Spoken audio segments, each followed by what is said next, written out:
What is Bitcoin? What does Bitcoin do? Is it perfect? Neither was email when it was invented in 1972. This is the best explanation of Bitcoin ever. If you have a family member who doesn't quite understand cryptocurrency, send this to them, they'll thank you later. Thank you for the opportunity to speak with you today. My name is Peter Van Valkenburg, and I'm the Director of Research at Coin Center, an independent nonprofit focused on the public policy issues affecting cryptocurrency and public blockchain networks.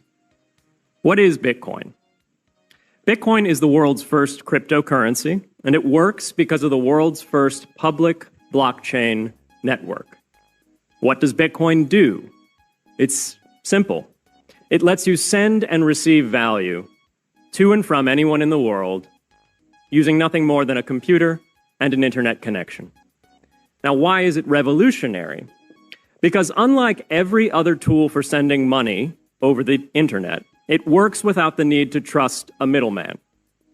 The lack of any corporation in between means that Bitcoin is the world's first public digital payments infrastructure.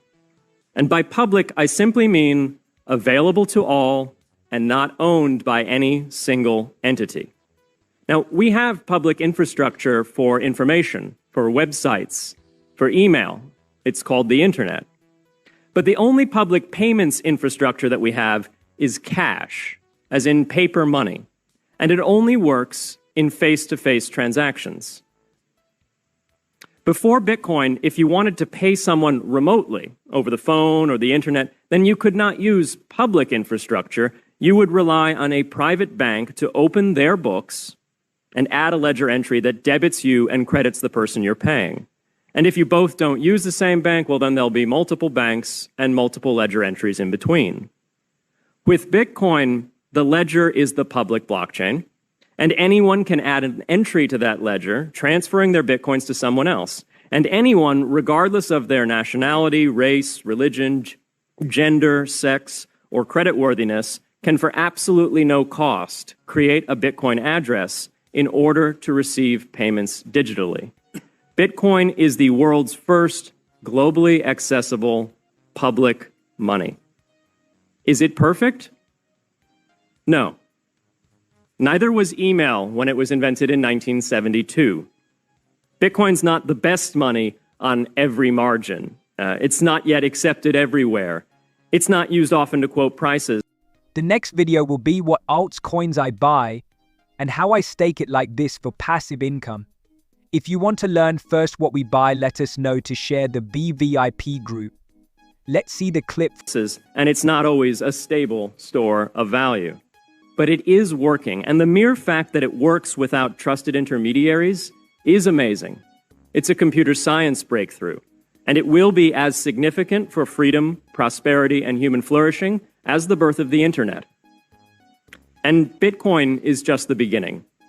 If we can replace private payments infrastructure, then we can replace other private choke points to human interaction as well. Now, why should we want to build more public infrastructure? Why should we embrace blockchains over corporate intermediaries? Why should we tolerate their inefficiencies and work to make them better? Why should we want the pioneers of this technology here in the United States and not fleeing overseas? A simple reason. Because the corporate intermediaries providing today's critical but privately owned infrastructure are becoming fewer, larger, and more powerful, and their failures are increasingly grave. So roughly half of all Americans, 143 million people, had their Social Security numbers exposed to hackers because of a breach at Equifax.